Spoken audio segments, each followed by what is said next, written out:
friends. Thank you so much for joining us tonight for Live Online with Heatherlyn. This is Storydwelling. We haven't had a chance to do the Storydwelling show for a while now, so we are so happy to be back online, to be resuming this show. This show and this practice is important to me. I define it as cultivating courageous, compassionate curiosity for ourselves and one another, recognizing the shaping nature of narrative. For each edition of Storydwelling, we have a special guest, and I'm so glad to see each one of you here tonight. I'm so glad to see you chatting with each other. Look, we can do these fun things tonight where we can have people saying hello to each other. Good evening to each and every one of you. Please feel free to share this if you want to. And we want to give a special shout out and thank you to our Patreon community for supporting these independent productions. And I suppose I shouldn't put comments on my face like that, should I? So thank you for bearing with us as we are trying out this new presentation software. It is so fun and we're excited to do it. Even more than that, I'm excited to introduce to you my friend, Isaac Archuleta. And he has so many good things to share with us about his journey. Would you give Isaac Archuleta a warm welcome tonight? Let him know that you appreciate that he's here. And this is so fun. I could never do applause sounds before, Isaac, so I was pretty excited to welcome you with the applause. Yeah, I love it. How are you tonight? I'm doing well. Good. It's been a busy day, but I'm doing well. And how is quarantine going for you? That's a good question. Yeah. I feel like 2020 is just canceled. So I'm a therapist, and so I'm really oriented to self-care for many reasons. And I'm riding my bike a lot. I'm running. My partner Joe is making a lot of delicious food, so then I ride my bike and run even more. Nice. So you balance it out. I try. Yeah. Painting. I'm sewing. We just launched a podcast, so I'm staying connected to the meaningful activities that really keep my heart going. That is so beautiful. You're a creative, right? Like, if anybody knows the Enneagram types, Isaac and I share the same one, Enneagram type 4, yes? Uh-huh. I always say, because, fours don't like to be ordinary, so I always say I'm a 3.5. Yeah, right? Right in between the 3 and the 4. Okay. Yeah, nice. I like that. I might be like a 4.5 or something like that. There you go, yeah. Yeah, nice. That is fantastic. Well, a lot of people are saying hello to you. I don't know if you can see this, but Toby's saying hi to you, and Julie's saying hi to you. She's really been looking forward to listening to you. Sue is a friend and a patron of ours in Minnesota, and Caitlin says hello. Doug says hello. Caitlin. So this is awesome to have everybody here. Yeah. Would you go ahead and give us a little bit of a intro to Isaac for us? Sure, absolutely. Excuse me. So I'm a psychotherapist here in Denver. I run, kind of the mental health clinic right here on Capitol Hill in Denver. Kind of a short little intro. I was born into a Hispanic household. My dad was a factory worker, and my mom was a domestic worker. She used to clean homes for rich people on her hands and knees, literally. Wow. And they taught me how to work really hard, and I'm so appreciative for that. Being a Latinx person and a business owner and educated at that, I have a master's degree. It's been a really interesting ride. But I just have those words, courageous compassion, kind of going through my head. Just thinking about kind of the journey that's kind of led me to do the work in the LGBTQ community that I am addicted to. I just love it so much. So I live in Denver, Colorado. My partner's name is Joe. We've been together for nearly 10 years with a little 3-year break in between there. And I road bike and run. That's what I do. I love it. I love it so much. I know that you identify as Latinx, and some folks might not be familiar with that term. Would you be willing to educate us a little bit, Isaac, on Yeah, that? absolutely. Yeah, Yeah. thank you. So, yeah, if we say I'm Hispanic, that means I am from a Spanish-speaking country. So that could be, Spain or Mexico. But Latinx is a specific marker that says I'm Latin, so I'm from Latin America. Specifically, and because we don't want to use gendered pronouns, Latino or Latina, we want to keep it neutral. We use Latinx. So Latinx means basically I'm a Latin American. And Yeah, are you I but am. go Yeah, ahead, go I'm ahead. sorry. I was just gonna say I am technically I am 40% Native American from Mexico Wow. and 40% Spanish and then 10% ancestral stuff mixed in there. You glorious human. Oh, Incredible. thank you. Really incredible. That's amazing. And I found this beautiful photo of you and Joe. Do you mind if I share it? It was Oh, go for from it. your Facebook. This is Isaac and Joe, and they're so beautiful. It's a picture of you. You're both wearing blue shirts and blue jeans, walking down the street, hand in Yes. hand, looking back at whoever took the picture. Yeah. So it's just adorable. So that's A good friend, Bethany. Isaac. Oh, Yes. nice. Nice. So, what are some of the favorite things that your partner makes for you that you have to run off and Oh, goodness. I'm so spoiled. Let's see where to start. My favorite is like his homemade pizza. okay. I could eat that for days. His Italian stir fry. His breakfasts are always wonderful, especially when he serves them to me in bed.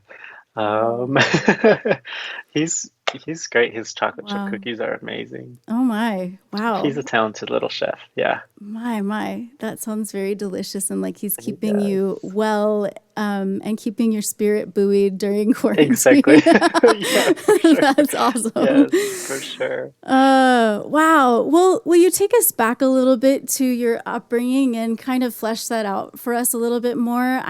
Sure. I know that you have a lot of appreciation for your upbringing and for your parents, and I know that there was also a lot of pain in the way that that unfolded, sort of in you realizing that you were something different than what they expected or thought was kind of the right direction in life. And would you talk with us a little bit about that? Share that background with us.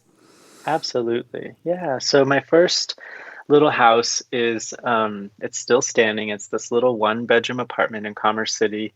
Um, that's where my parents lived when I was born. So kind of right there next to the waste management plant in a predominantly Mexican American neighborhood. Um, my mom, I believe, was 28 and my dad was 29, and they were um, from a very conservative denomination called the Assemblies of God. My mom's dad was a pastor. He planted 26 churches throughout Colorado and Utah. Wow, that's a So, lot of church yeah, planting. it's a lot of church planting. Him and my grandmother had 12 kids, and he would move to a city, get enough people, start a church, get a building, say goodbye, take his 12 kids, and he did that 26 times. And Wow. so my mom, being the diligent pastor's daughter, fell kind of into his footsteps, married my dad, and then they started planting churches for the Assemblies of God. So very Pentecostal, little Latinx people raising their hands and running up and down the aisles, speaking in tongues, slain in the spirit, you name it, it was happening. Revivals were going for months on end, and we were busy. We were a busy family. Part of the Assemblies of God, though, is it's very, I don't want to derogate anybody because they're very serious about their beliefs, but as someone who considers themselves an outsider now, the Assemblies of God has a very particular way of understanding God and spirituality. And it's kind of, if you claim it, then it will not happen. So, if you have cancer, you can not claim it. And then it's kind of a way of saying, I have enough faith that God will heal me from this. And that was a very big staple in the way we understood spirituality and maybe even morality There was no playing cards in our home, absolutely no alcohol, no cussing, no TV unless our parents were present. And it was a very, very safe bubble. And sometimes I say maybe a little too safe. Um, from a young age, I just knew that I knew I was different. I didn't enjoy playing with action figures. I hated football. If you gave me a baseball and a mitt, it was the most intimidating thing in the world. And I just didn't understand the normal kind of cisgender, heterosexual little kiddo, male. And so I just felt so at odds with them. I'd rather be playing dress up with my sister and playing with dolls and making mud pies in the backyard, jumping on the trampoline in my little 1988 spandex. And Oh, it's so cute. yeah, I Yeah. remember my all the little Carmen t-shirts I used to have. He was a famous Christian musician when I was little. I remember But growing him. up in this environment, yeah, just being so trained to think that there was the right way to behave, and if you hit the nail on the head, then you were going to keep God happy. And this really began to plague me because as I stepped into middle school, I was so incredibly shy because I felt like I had this sticker on my forehead, and it was something I couldn't see but everybody else could see, and they would make fun of me for it.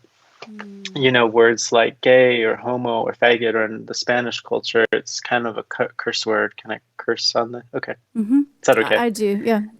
Okay. It's a Spanish word called maricon. It means effing faggot. And so I'd be teased with words like that every day and bullied. And I thought that somehow I was letting God down and definitely letting my parents down because I wasn't a good macho, masculine, football loving little boy. And I felt like I was inherently, therefore, valueless or even worthless. And so I hid. I absolutely hid as much as I could. I had no friends. Um, and I would just go into the basement where my piano was, and I would just play for hours and hours and hours and hours and hours. So I thought my one ticket out of making something out of myself was to be smart. Um, so I just kind of was bookish all the way up through high school. Um, when I was in high school, I fell very fondly in love with this girl named Virginia Evans, Oh, and Virginia. we would be on the phone for like 4 hours every night, Oh. and I just thought the world of her. And eventually, when I was a junior in high school, I lost my virginity to Virginia, and then it just felt like every sort of rule that I was supposed to maintain was just out the window. I was Yeah. damaged goods at the time. I was wearing a little purity ring, so I had to give that away. And here I was like damaged goods. I wasn't good for marriage. And um, of course, I realized that at the same time that I was falling in love with Virginia, I was realizing that I couldn't lie to myself anymore, that I definitely was attracted to the same gender. As well. Um, oh, as well. Yeah, for Yeah. sure. Yeah. And so it kind of made me even more angry with God from the age 9 till about, I would say, my junior year of high school. I prayed every day that God would change my sexual orientation. Um, and as I watched my life kind of devolve, if you will, I just became so angry. My attractions to the same gender wasn't going away. Um, I had slept with my girlfriend. I felt valueless as a boy, like I would bring nothing to the table. And when I was a senior in high school, I started drinking pretty heavily. My friends would steal alcohol, and we were high school kids. We would just party in the basement, and I would black out like Friday, Saturday, and Sunday every weekend of my junior year of high school, my senior year. And I was just so mad. So, as a way to kind of petition God in this Assemblies of God background, I started fasting 2 meals every day when I was a senior in high school. Wow. Yeah, so I would eat, if my mom made me breakfast, it was usually like a little breakfast burrito or a little Pop-Tart, and then that was it. That was all I was going to eat for the day. Mm. Because I was so serious, I had memorized Isaiah 58, where we learn about fasting for the first time in the Bible. And I would just kind of recite the whole chapter over and over again, just as a way of saying, again, from that Assemblies of God context,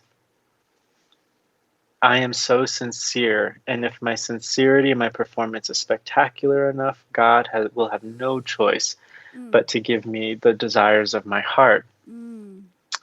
And So so just obviously, yes, there's like no, like God's love is not unconditional at all. no, oh And no, no, God being happy with you is based on all of this criteria. And yes. I grew up in an AG. I actually went to an Assemblies of God school for several Did you? years. Yeah. So I'm very familiar with all of these parameters and also the Hmm. culture of being slain in the spirit and speaking in tongues. And it's wild. My community was very white. I will say that. So Okay, there's many aspects that overlap here, and many aspects that, of course, I'm learning the particularity of your experience in the Assemblies of sure. God environment. But I also had a purity ring, and so Hmm. I understand that pressure, that Yes. gosh, that pressure, and that. You must do this, and if you fail, it's Hmm. pretty tragic, and kind of the psychological trauma I feel too. Oh, for sure. Absolutely. And you were in the middle of a thought, so feel free to pick it up from there or what you were about to to say. Hmm. Sure. Um, I can't remember exactly where I left off, but I remember yeah, so alcohol was so a drinking. coping Yes. with alcohol, Uh-huh. yeah, Oh, for because the sure. Yeah. psychological pressure is pretty massive, right? So Oh, absolutely. you're Yeah. finding. And it was like I'm damaged anyway, so I might as well just have fun, you know? And I think Mm, just feeling so much not belonging in my life, mm-hmm, alcohol was one of the first ways where my personality came out because I was hiding so much and I was like mm. putting my personality under the stone. And when I was drinking, I was funny and I was the life of the party. People knew me. Yeah, that makes And that, sense. yeah, it lasted up till my freshman year of college when I got too drunk once and the Hmm. police were called and I got a minor in possession ticket. And Wow. again, I decided to put a petition out before God and I said, it was my 18th birthday, and I said, I will not drink until I'm 21, Hmm. so long as you give me what I want, And what to you change my sexual wanted, attraction, yeah. Which is, you to were change my, asking God for what you thought God wanted of you. Like, why wouldn't God right. answer that prayer? Yeah, exactly. You're so earnest and sincere and fasting. My. Oh, it was, Yeah. yeah. So from 9 years old till 21, I was in this serious mode of if I can please God well enough, then will be valuable enough to be rescued. Mm, And at 21, when I started drinking again, um, I was just so angry with God that I eventually just kind of checked out. And checked out I wanted nothing of, to do with God. yeah. I checked out on God. I checked out on my family. I checked out on my academics. I was done. You kind of were at a place of, it sounds like it might have been a breaking point that eventually became a breakthrough. Hmm. And I appreciate you. Eventually. Yeah, eventually. But it was like, Yeah. wow, you've enough. We Hmm. have Toby saying the bargaining is so real, and Hmm. Marilyn saying very powerful. Thank you for your truthfulness and authenticity. Kitty saying so painful. Just hearing Oh, that. And I appreciate you giving us so much context for being queer in a heteronormative context, because I don't think everyone realizes, and I feel like we're constantly learning what that actually means, the hmm. heteronormative. I think a lot of folks don't necessarily know what that looks like. I even think a lot of hetero appearing people are actually quite queer in their mindset and kind of different ways of being. And that is good and beautiful and right. I would really love to share with you my song, Welcome to the Masquerade, because you've spoken to hiding so much of who you really were. And so Welcome to the Masquerade obviously is tongue-in-cheek. So we'll have Isaac back in a moment, but we're so glad to have you here, Isaac, to share with us your story. Thank you for being a part of Storydwelling.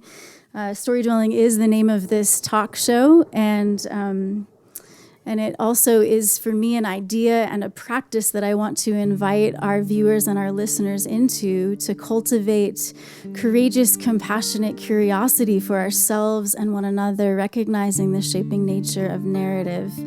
Thank you for joining us tonight. This is my song, Welcome to the Masquerade, and we'll have Isaac Archuleta back after this song.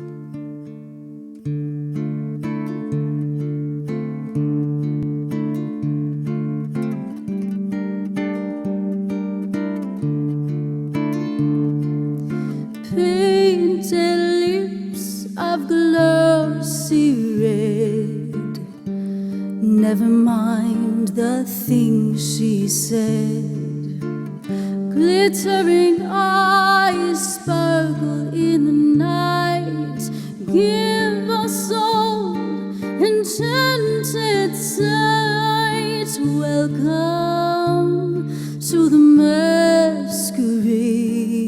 All of life is a fanciful stage. Hide behind your painted porcelain face. Welcome, welcome to the masquerade.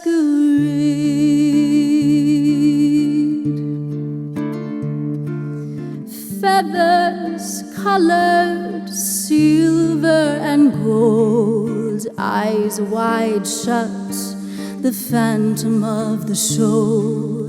Masks as glammed as money can afford. So he and she, and you won't get bored. Welcome to the masquerade. All of life is a fanciful stage. Hide behind your painted porcelain face. Welcome, welcome to the masquerade.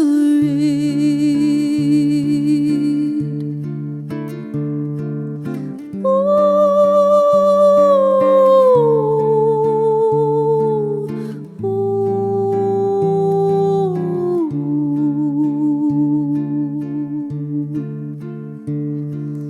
fall in line, step to the dance, hypnotized, a vicarious romance. You can be anyone, a pirate or a prude. You can be anyone, anyone but you. Welcome to the masquerade. All of life is a fanciful stage. Hide behind your painted porcelain face. Welcome, welcome, welcome to the masquerade.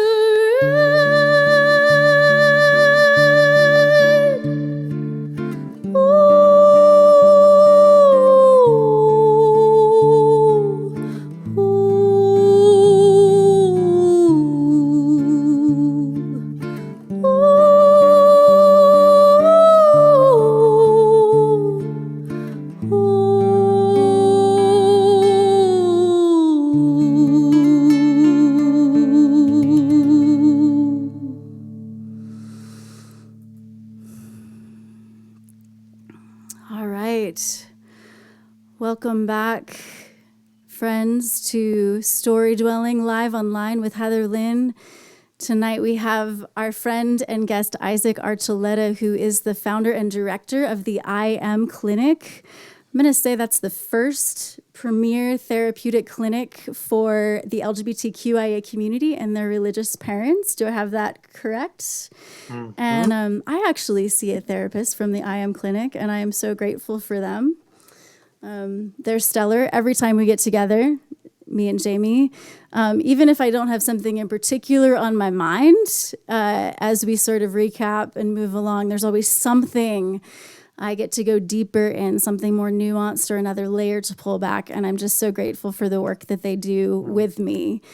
So I'm personally grateful for your work with the I Am Clinic, and thank you for founding it and doing the work that you do. I remember when let's talk more about that later, because you're still telling us your story. You got it. Yeah.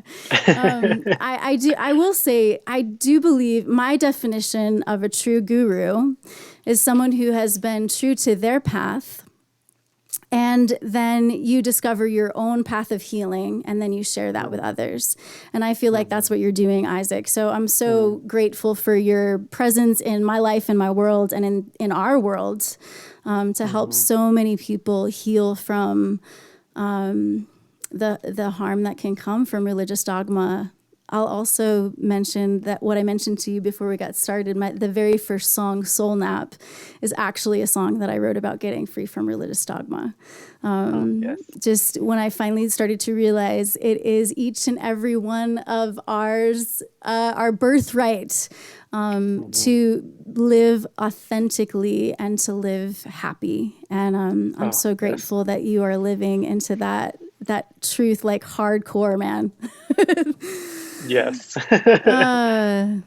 So you had been hiding in so many ways, and then you came to this breakdown where you gave up pretty much. It sounds like you gave up on God and church and your family and your studies, which was kind of a more forward part of your identity that was helping you get through that space. So what happened then? What happened in that breakdown time? Yeah, a lot, just a lot of chaotic drinking. I was working full time while I was going to school full time. I was drinking full time. I was busy. Wow. But I just felt like I was 21 years old.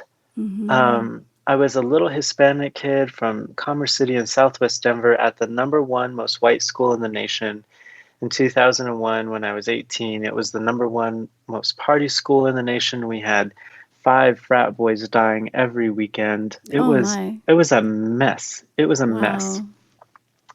And so after my freshman year of college, I had enough strikes. I had 3 strikes, 2 drinking strikes, and then 1 was my GPA. I had a whopping 1.8 GPA after my freshman year at CU Boulder. And they asked me not to come back. And so, wow. Yes. Yeah, I know how to go for it, okay? So I took a summer off, and I lived in a lake house in Grand Lake with some of the boys that I had met during my freshman year of high school or college, and worked at a church part-time, moved home. And when I came home, I was just about to turn 21. And I remember being at this health fair. I was working for a dentist when I came back. And I was passing out toothbrushes, and next to me was a chiropractic booth, and this cute blonde hair, blue-eyed, big smiled young man was there. He was 21, and we just kept passing smiles back and forth. And oddly enough, it's very ironic that an old Oprah episode was flashing through my head. There was this gentleman who was an author, and he identified as straight, and he wrote a book called Down Low Men. And his book was about men who identify as straight who enjoy sexual encounters with other men. And I remember thinking, if I don't talk about or address what's happening inside of my body, I will become one of one of those down low men. I will live a straight life. I will tell everybody I'm straight. I'll sleep with men. I'll probably marry a woman and become the praise and worship pastor at my dad's church if I don't do something about this. So I'm in this Yeah, the booth, right, and I'm trajectory passing out was set for toothbrushes. you. The trajectory Oh, was for sure. totally set for you. Your Absolutely. mom went Yeah, in the path of your grandfather, planting churches. for sure. So I can see how that was Yes. just, the road was paved, but you took Oh, the road yes. less traveled. I sure did a little Robert Frost for my life. Yeah, so okay, so we're at the booth, right? And I'm fearless, and sometimes that gets the best of me. But I said, "Hey, I'd really like to go on a date with you." And several nights later, we did. And I just remember sitting on his couch, and we were watching Good Will Hunting. And he kissed me, and it was the most exhilarating experience I had up until that point. It felt equally beautiful and painful at the same time. I remember just feeling like the world had opened up, and at the same time, like the world had just crumbled in inside of me. Oh my gosh. That I was finally free, but in a way that detached me from everything I had ever known and everything I had ever worked for. It was very confusing, and so Wow. the drinking just got a little worse. The more I enjoyed myself, my authentic self, the more pain that caused, and so the more alcohol I needed to kind of cover all of that up and just create some sort of normalcy, And I have 26 first cousins on my mom's side and 27 first cousins on my dad's side. Wow. Yeah, and so, It's like one for coming each church out. plant. Oh, right, yeah. Ooh, maybe there's something to that. um, but yeah, it was just this complete paradox coming from this Hispanic background into this massively white environment, Wow. from this straight religious environment into this gay environment. As this academically smart student, at least in the public school system I went to, and then failing in university, it felt like every part of me was just so split in half, and I had no idea how to sustain my life. So I took a year off of school because they wouldn't let me in, and then I went to an Assemblies of God school in Washington, and I hated it there. I played the piano for 4 hours a day because of the rain, and wore every cable knit sweater I could find. Wow. And Amazing and I imagery. hated it. Yes, yes. So when I was there, um I knew I had to do something, so I started seeing an intern, a counselor who was just about to graduate with their master's degree, and she handed me this book called I don't even remember what it's called. Someone will know the name of it, but it was written by John Aldridge. Okay. Something about how men are designed to be like the Tarzan swinging off the vines and conquering the world. And it was just so offensive to me that a therapist would hand me a book that had nothing to do with the way I felt about myself or the way I understood my gender. So I come back to Denver, and I meet a young man at work. I was working for an oral surgeon at the main OR hospital, or the main OR department at Children's Hospital here in Denver, and we struck up a 5-year relationship. And I just loved him so much, and I hid him as much as I could. He was my best friend for 5 years. And it was just a really painful environment. So after 5 years of drinking so chaotically and screaming my head off at him at how he ruined my life, and all of that relational ambivalence of I wanted him close and I wanted him to leave me alone, I wanted him to touch me, and I couldn't stand it.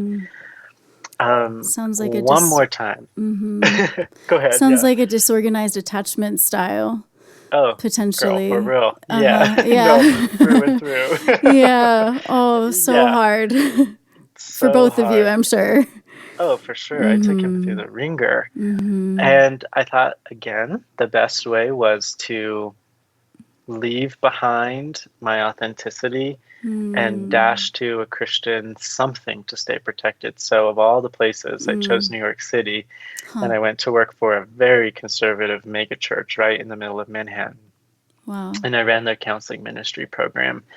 And I couldn't handle, I was going to conversion therapy right there in the middle of Manhattan every Thursday at 4:30, and we would all cram into this room, and this woman who claimed to be ex-gay would just lecture us and tell us all about everything we were doing wrong that she had figured out, and we needed to kind of adopt her ideology. And of course, that didn't work.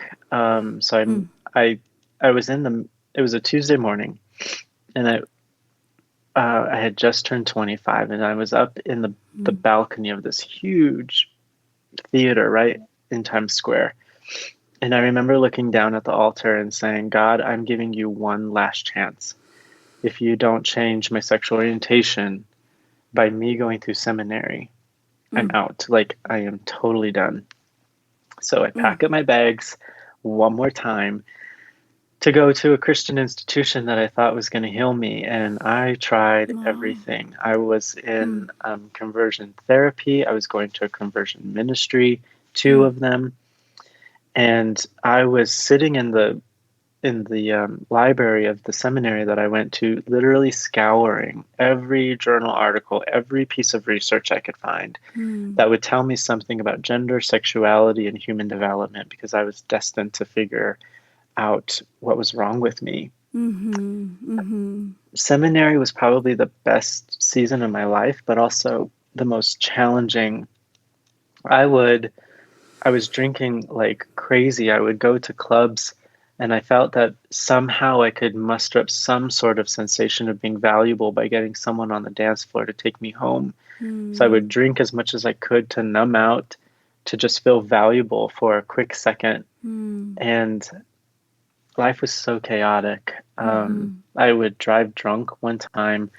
I smashed the driver's side of my car, somehow made it home. I still don't remember. I woke up the next morning to go to church, and the driver's side tire was so bent it was perpendicular to the car. And I just remember looking at the car thinking, like, I'm in seminary. I'm the son of pastors. I was supposed to be this clean, precious wonder kid. And what have I done? I'm drinking, I'm sleeping with men of all things. It was such a confusing fact for me, and I'm wrecking my car, like so playing with my life. And I remember sitting in one of my seminary classes, and we were learning all about human development from the time this sperm and egg meet to the in utero process to birth and culture and to moral development and rearing. And I walked out of that class, that one lecture, so livid. I was absolutely livid with God, because after all of the praying, the fasting, the giving up alcohol, the moving to cities, and all the conversion therapy, it was like this one big F you to God. Like, after all that I've done, you literally set me up. Like, you knew that those in utero hormones would shape my brain and pre-program my sexual orientation and my gender. And then you allowed me to be born in that home with those parents in that culture so that I can endure all of this. Like, you've got to be crazy. And I Right? And remember, sadistic yes, and abusive yes, and oh, for sure, narcissistic, like all kinds of horrible things. Right? yes. Yeah, to do And that to so, anybody. yeah, so I get out of class. I get in the car that my boyfriend had bought me. I'm driving to the Wow. apartment that he paid for, and I'm leaving seminary, and I'm so angry. Like, I feel like my life is one big contradiction, and I'm like bawling, and I'm literally waving my fist in the air. And I prayed one of the most angry prayers I've ever prayed. I said, I would rather die clean than live dirty. And in the next intersection, I want you to send a bus through to kill me so that I don't have to live as this dirty person. And intersection after intersection after intersection for this 30-minute car ride home, I Isaac. just remember thinking, like, well, how are you this mean? Like, how could you Yeah. create such a precious little kiddo to be sent on this path of just pure pain and denial and rejection? And then to want such an easy way out and to even deny me that. And I remember pulling up to the apartment and I was just so broken. And I just kept hearing, not in this audible way, but like this voice in my chest that just kept saying, God is love. God is love. God is love. God is love. And I remember just having this epiphany. It was literally this epiphany out of nowhere. I just remembered how deeply I loved Virginia and how innocent and clean and beautiful it felt. And then I had this recollection of how beautiful and clean that same love felt for my boyfriend. And it was this weird, out of body kind of acknowledgement that said, if God is love, there cannot be a righteous version of love and a sinful version of love. If God is love, anybody I love, no matter who I love, that is God flowing through me. Oh, that's so beautiful, Isaac. Yeah, and it was a moment that literally changed my life, absolutely shifted my trajectory. I stopped all the conversion therapy and I started working with a Christian therapist, and life was really different. Wow. I'm so grateful. I'm Me too. not grateful for all of the pain that you experienced, Yes. but I'm so grateful that you came to this place of breakdown that became a breakthrough, that you had this epiphany of the divine being manifested as love, and no love could be dirty as opposed to clean. So I'd like to share with you my song, Let Love Interfere. I don't know if you've ever heard it before or not, Isaac. I haven't. But the very last line is actually how it started. And it's just a line that goes, love is love is love is love is love is love. And I wrote that, with a melodic form around the time when we were living in Minnesota, when Jason and I were living in Minnesota and same-sex marriage became legal.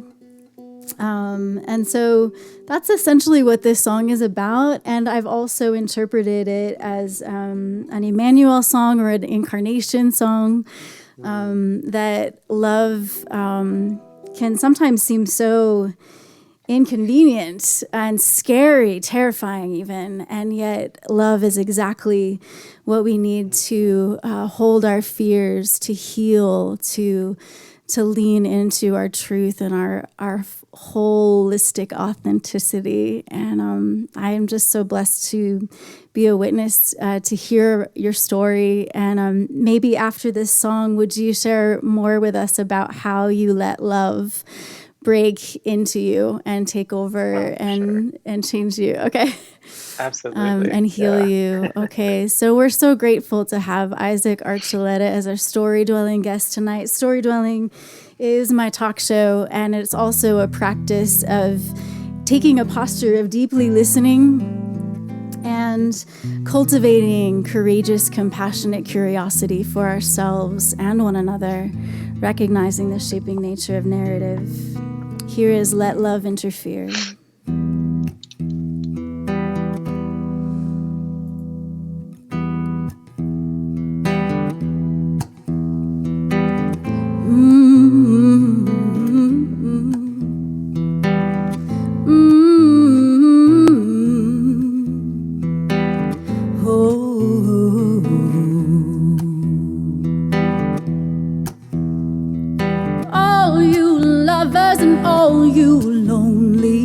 Are you dreaming sweetly or believing just barely?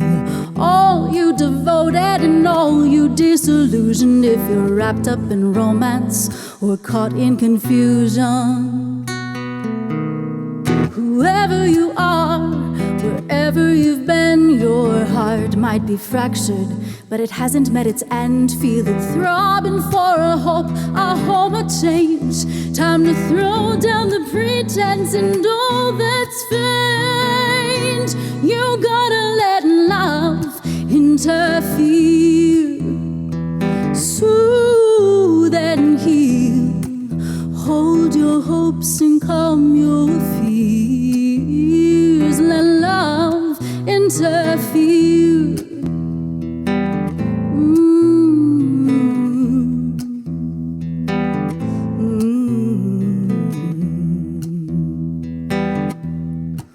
Well, it's the wisdom of the sage and the way of the seer. Love is the weaver and the wheel. Love is the longing, love the contentment, the thirst and the drink that quenches it. You gotta let love interfere.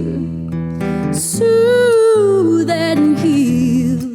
Hold your hopes and calm your fears. Let love interfere.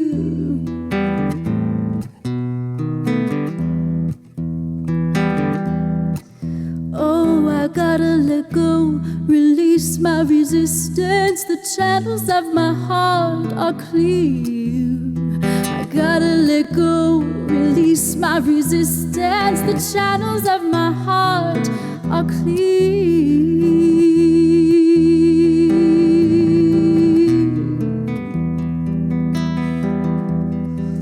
Always got something to prove and somewhere to be. Here there's no ladder climbing, no lofty tiers. The place where earth and heaven meet. All your restraints burst at the seams when you let love interfere. Come closer, come near. As the rains raise the streams to wash away the weeds, let love take it from here. Ooh, 'cause love is love is love is love is love, so let it be. Hey, love is love is love is love is love, so let it be. Is love is love is love, so let it be. Hey, love is love is love is love is love, so let it be.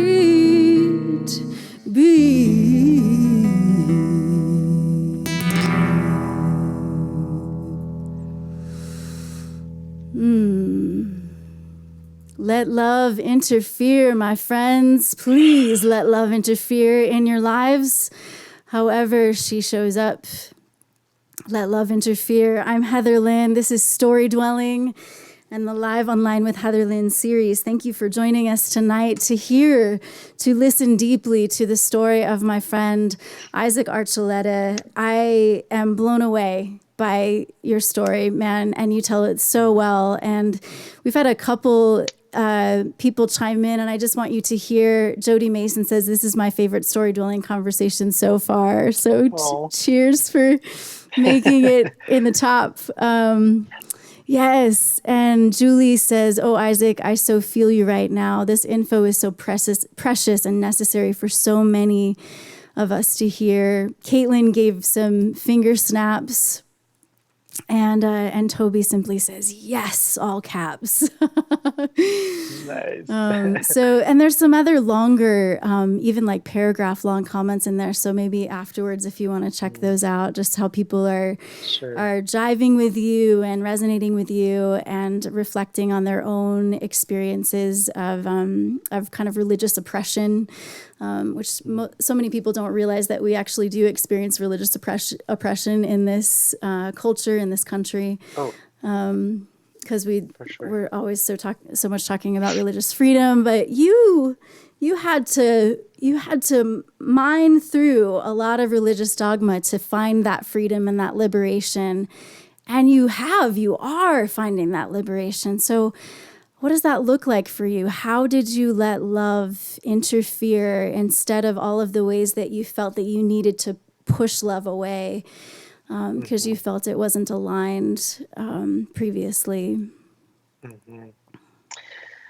I think one of the ways, there are several ways, but one of the ones that comes to me first was I needed a safe place to really ask some difficult questions and enough safety to find the answer, because there was no answer in that Assemblies of God context for me. And I say this, and I'm a little biased because we all discover this in our own way, but I think I had to, as a queer kiddo, trust myself with God in a way that most straight people don't ever have to. And of course, I'm biased here, but to say, I am literally trusting you to still love me, even if I enjoy kissing this gender, I am still trusting that you love me, even as I test out and experience my own authenticity. One of the things that I did early on, in kind of my journey towards authenticity, was I would ask everybody their opinion. I'd go from a gay psychologist who's a Christian to a straight psychologist, conservative Christian, to my pastor, to my best friend, to someone I was dating. And everywhere I went, someone gave me different answers and perspectives. And finally, I had this determination that said, I need to stop relying on how other people tell me God loves me, and I need to ask God for myself. And it was this beautiful section of my life where my nephew was being born, and he was just so stunning to me. He laughed like me. We had the same personalities. And I remember thinking, like, there is nothing this little kiddo can do to make himself more valuable to me, and nothing he could do that could make himself less valuable to me. And I took that with the sincere trust in God that nothing I could do could diminish my value. And of course, from my childhood, this paradigm was massive, because it was no longer, my worth was no longer contingent on how I behaved. I was discovering that it was contingent on my inherent worth. Like it was not contingent on anything. It was just mine. It was And birthright. absolutely. You were born, so you get to be loved. Yes, exactly. And I'm valuable. This, though, from a clinical perspective, was undoing a massive, massive pattern in my life. We call it, in clinical psychology, we would call it the effects of enmeshment. So enmeshment is anytime a kiddo thinks that they're in charge of maintaining and managing the emotions of anybody bigger than them. And we use this illusion that we control other people's emotional reactions by our performance. And we determine that we're only as valuable as our performing. So we go into relationships with our parents, with our community, with God, and we say, okay, sign me up, teach me how I need to perform, give me my to-do list, and I'm going to knock it out for you. That leads to serious resentment, because now we're just feeling like we're failing all over the place. And so we check out, then we feel guilty, so we lean back in. And I was doing this in all of my relationships. That unorganized attachment you were talking about was centered around this idea that I perform for you, and then I hate you because I have to perform for you. That's right, yeah. And understanding you can never this. control others' Exactly. reactions, right? Never. And that was a major pillar to this religious oppression that I had to dismantle, that I was not in control of how God felt about me, that it was already predetermined even before I was born. And so learning how to trust God with my authentic expressions was so important. I was sitting in a session one day in the middle of my own journey, helping someone else in their own journey. And I kind of had this another epiphany where and it's one of my favorite little slogans, if you will, but the primary function of sexual orientation is not to tell me whose body I will enjoy. The primary function of sexual orientation is to guide me towards someone who will teach me I am loved at the most core primal layer. And if that love allows me to express my sexuality towards someone of the same gender or not, I am expressing my sexual orientation. In other words, I am expressing God as love from a core place within me. Could you And just so say that again, that piece? absolutely, So it's not about the type of body that you will love or be attracted to, right. but it is, Yes, sexual yeah. orientation's primary function is to drive me towards the one person or the type of love that can teach me I am loved at the most primal core layer. And that and when we're connecting on this level of emotional intimacy with a person or people, now we're discovering an identity change. That love is shifting me from I am unlovable to I am loved, from I am disgusting to I am beautiful, from I am damaged to I am whole. And when that type of love activates our body, we want to express it sexually. Sexual orientation has very little to do with sex, but we forget to talk about that emotional intimacy piece. And so this was so important for me to understand that my sexual orientation wasn't damaged, that it was an expression of God's love bubbling up within me.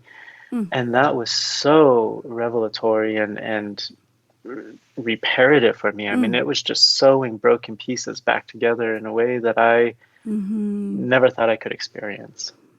And why wouldn't, if the divine is expressed in love, why wouldn't the divine be so expansive that they would have to be realized in so many different, varied, colored, gendered, Exactly. non-gendered ways? Why wouldn't that just be kind of beyond anything that we could contain or, put in a box of any Right. kind, or this very narrow narrative?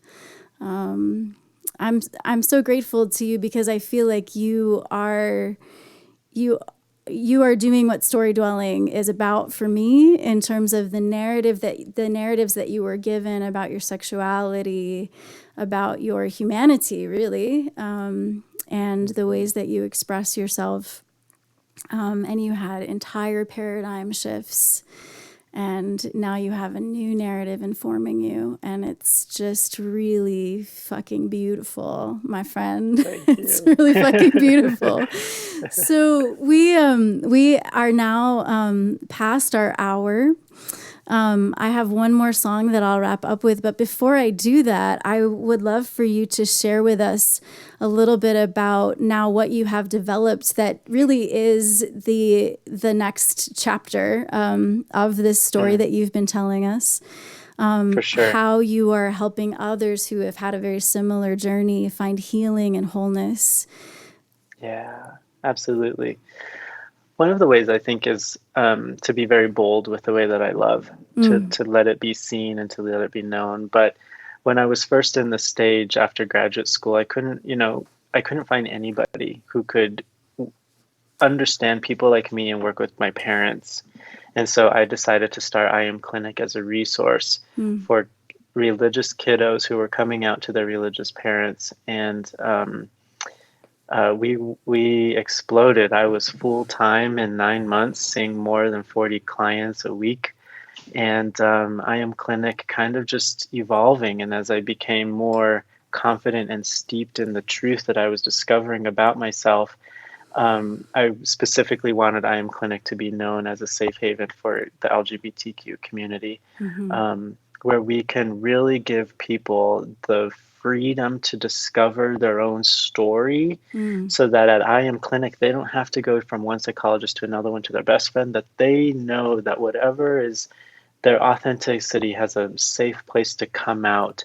And also for religious parents where they can come and ask the awkward questions, where they can get angry and grieve and really reconcile the dreams that they had for their kiddo with the reality of who they are. So we kind of do everything. We have a psychiatric nurse on staff who does hormone therapy for our trans kids. Wow. We do EMDR and trauma therapy. We do I call it reparative conversion therapy. So we work with survivors of conversion therapy. Nice. We're starting to use psychedelics and trauma treatment. So we're doing microdosing, which I totally believe in. Wow. There's a lot of research behind that. So that's what we're Wow. doing now. Yes. Yeah. I've heard a little bit about that, so we might have to do a second Story Dwelling edition, Isaac, if you want to Let's go do deeper into some it. of those things. Yeah. And I will Wow. say, we just launched our podcast. It's Yes. on Apple Podcast. It's called Queer Relation Tips. Um, so check it out. It's wonderful. We kind of give people a snapshot into what it's like in the therapy room when people bring their challenges. And yeah, I'm in love with it. So people can check that out. So your podcast that's on Apple Podcasts, it's called Queer Relation Tips. Queer Relation Tips. I love it. I love it. I love it. Yes. As you talk about parents, I just find that to be such a compassionate approach rather than being angry with them or damning them, recognizing they're also in a process. That's really beautiful that you bring them along the journey in a caring way so that they can, as their minds are blown and they're having to also go through paradigm shifts. Just thank you for that. Is there anything else that you'd like to cover or say before we finish here, Isaac?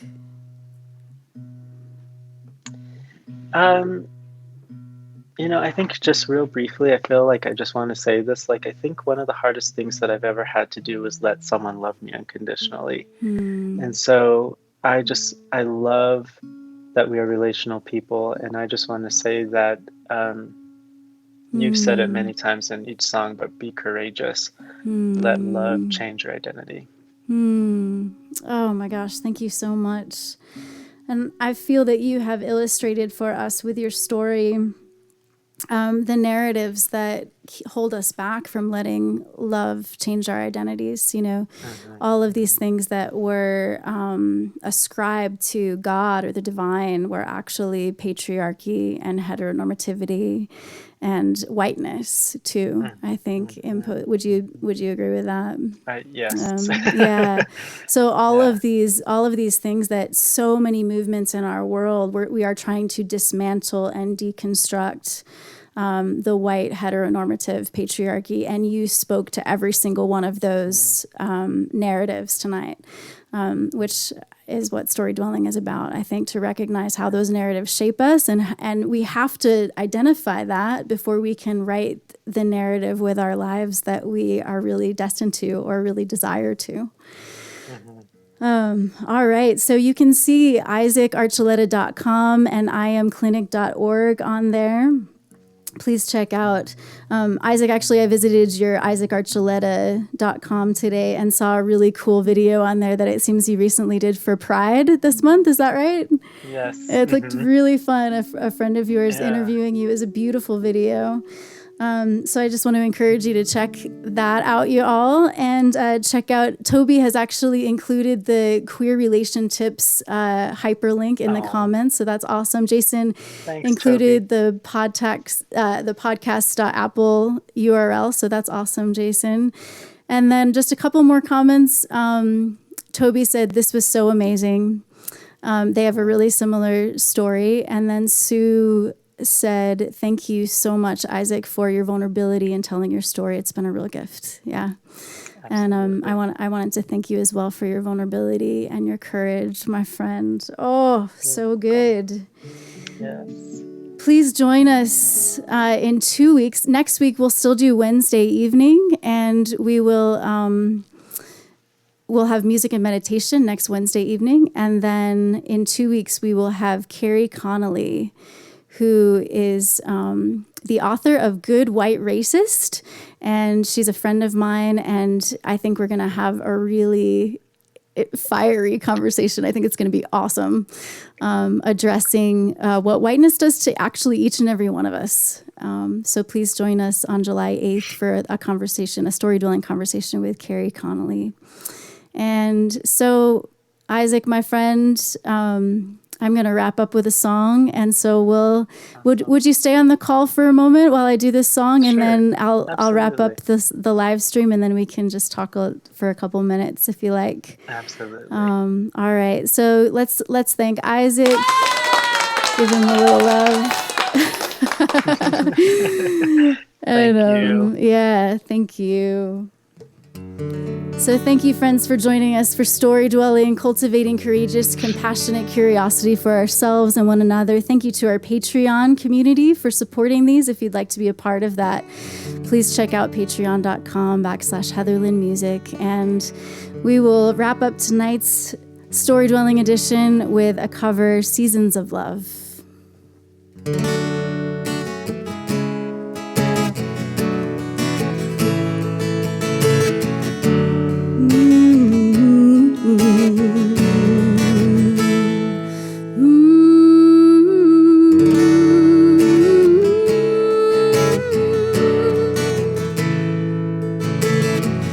525,600 minutes, 525,000 moments so deep, 525,600 minutes. How do you measure a year? In daylights, in sunsets, in midnights, in cups of coffee, in inches, in miles, in laughter, in strife. 525,600 minutes. How do you measure a year in the life? How about love? Oh, how about love? How about love? Measure in love. Seasons of love. Ooh, seasons of love.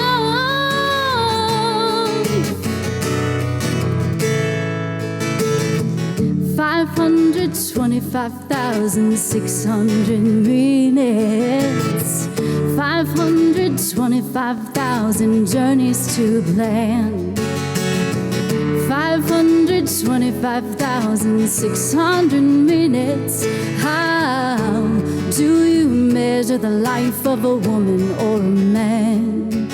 In truths that she learned, or in times that they cried, in bridges he burned, or the way that she died. It's time now to sing out, though the story never ends. Let's celebrate, remember a year in the life of friends. Remember the love. Oh, remember the love.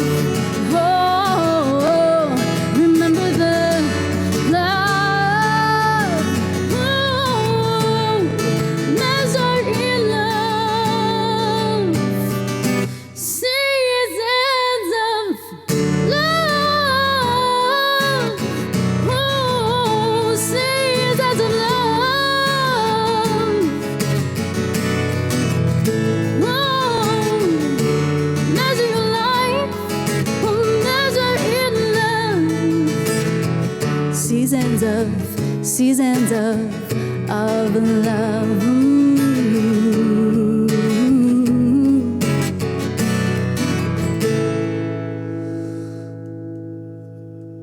Seasons of love. May every season be one of love, y'all. Peace to you and yours. Thanks again for joining us.